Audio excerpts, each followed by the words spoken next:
be questions at the end of life that people don't think about because they are afraid to talk about it. You ask me, you ask Mom, Mom, what do you want at the end of your life? Oh, I'm fine. I'm going to be around for a long time.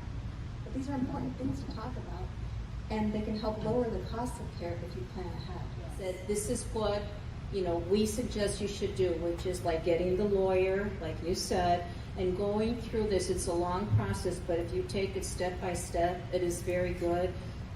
We had wonderful care.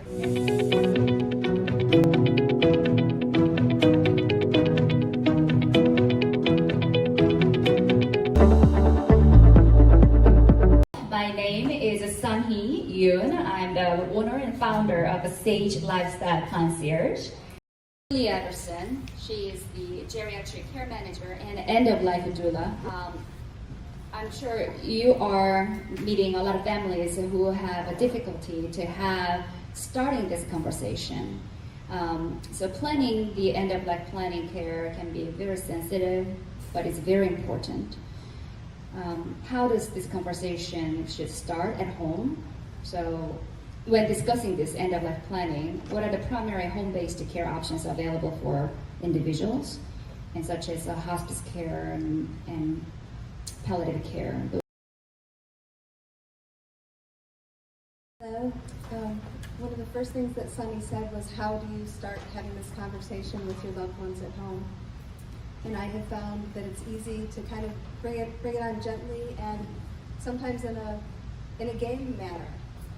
And I have some games here that kind of lightens things up, because our culture does not like to talk about end of life and end of life planning. So that's one of the first things, starting to talk about it more easily.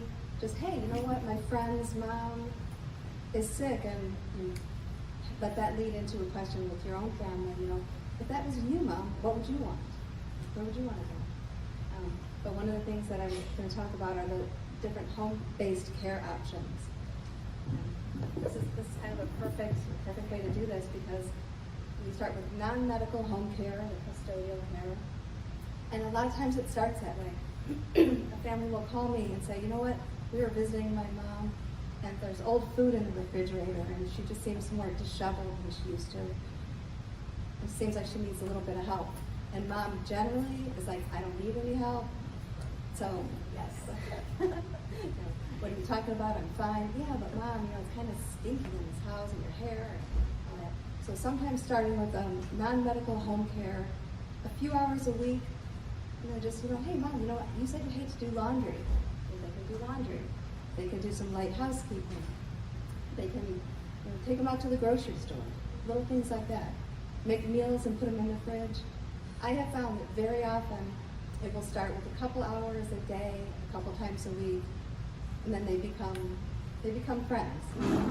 And it adds more hours until sometimes it's 24/7. Some crisis will happen, more care is needed, and this good friend, they think of them as a friend, their companion, just starts working with them more. And then if it does become a point where they need to have 24-hour care, it's 90% of individuals say that they would like to stay in their homes. And as a geriatric care manager and end of life doula, I always want people to have what they want at the end of life, if at all possible. And I have found that with proper planning, it is possible. All these things are possible. So, non-medical care, and then it often leads to medical in-home health care. I believe Cheryl has talked about that.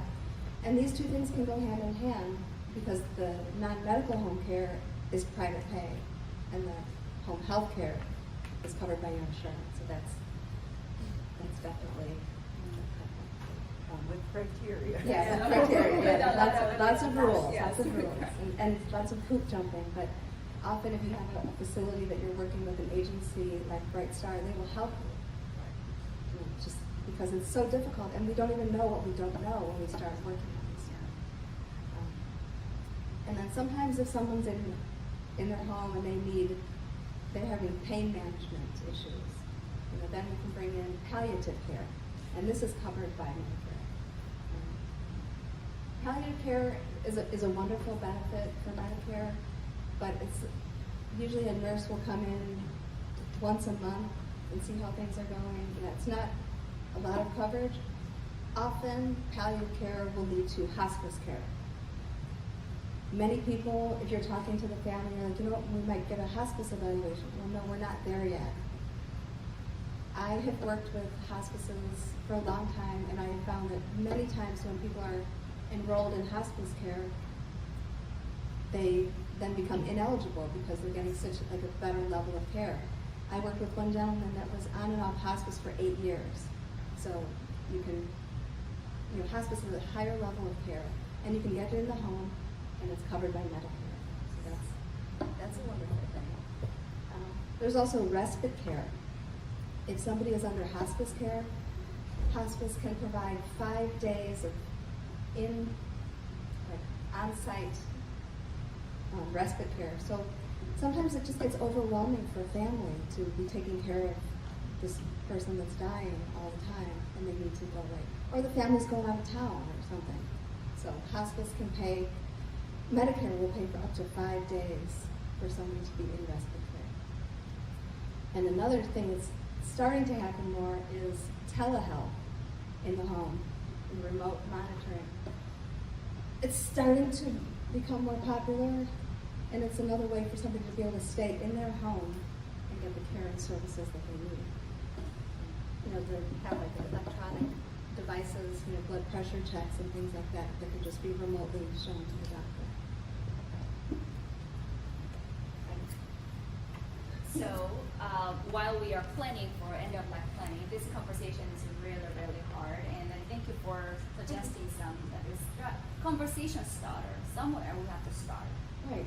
And having an end of life doula at your Thanksgiving dinner is always fun because it's very likely I'm going to bring out my death deck. And it gets people talking. People don't think about these things, and it's lightens it up. Yeah. There's so many questions at the end of life that people don't think about because they are afraid to talk about it. You ask mom, mom, what do you want? At the end of your life, I'm fine. I'm going to be around for a long time. But these are important things to talk about, and they can help lower the cost of care if you plan ahead. Yes. That's a so important conversation. When we start early, planning early, our wishes are addressed, and the cost can be also lowered. Yes. And you could have, if you want to age in place, there's home modifications that we start working on them now, not when it's a crisis. Yeah. I was going to say, this is where that elder care attorney can come in handy too. It's like a team effort, for all of the stuff. Because that attorney is going to work for your best interests as far as, getting a will in place, but more importantly, making sure you have your powers of attorney, picking the right powers of attorney, a living will. The living will also starts this whole discussion about what does that look like? How do I want my care? What care do I want? When is enough enough? So the elder care attorney also helps. All right.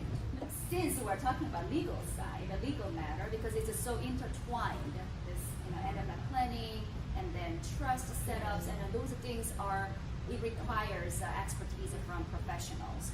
So what are the legal documents or any documents that we can prepare before meeting the attorney? DNRs. Yes. Get a DNR. The living will is so important. Meeting with the elder law attorney, the estate planning attorney is so important, but you need to know what your wishes are. And going through it, do you want life-sustaining measures? Do you want a feeding tube? There's dementia directives that you can put in place, because I work in a lot of different facilities, and I know that I don't want to go that way. And so I have my dementia directive in place that, I have my husband and my son sign saying, you guys are signing that you will not let me go that way. If I don't want to eat anymore, you're not going to feed me. These are things that it's really important to put in place now. And End of Life Doula works with people before, during, and after death. And before is when this planning takes place, and it's so very important. I agree with what Julie has said, because I did have both my mother and my husband in home care. And it's hard because, these people are dying. But before that, when my mother, who passed away in 2016, when she started getting sick with a heart condition, and we realized that, it's not going to get any better. Eventually, she will pass away, which is very hard for people to accept.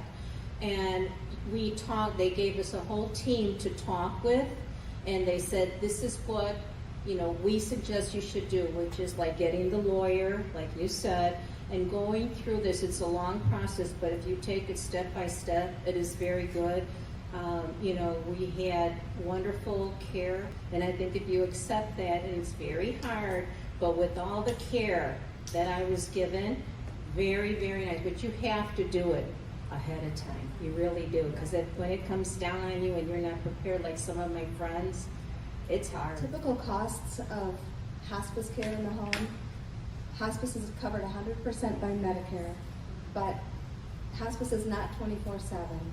And so, it's going to be a nurse that comes once a week, more often if needed, and a CNA will come a few times a week, depending on which agency you go with.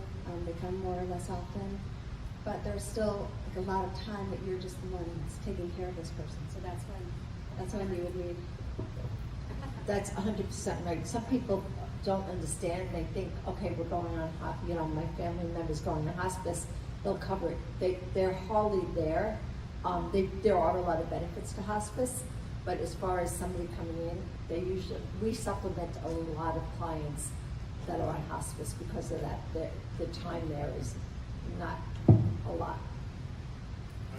It's actually required by hospice to not leave the patient alone. So you have to have 24/7 coverage, whether it's you as a family member or you share it with other family members, or you have to hire somebody to cover some of that time. But you have to have 24/7 coverage, which is not covered by Medicare. Website. It will be notified in September, probably September 25th, last Thursday of September. We're going to talk about the Medicare updates and insurance changes. It's very timely right now, so that information will be shared with 3 experts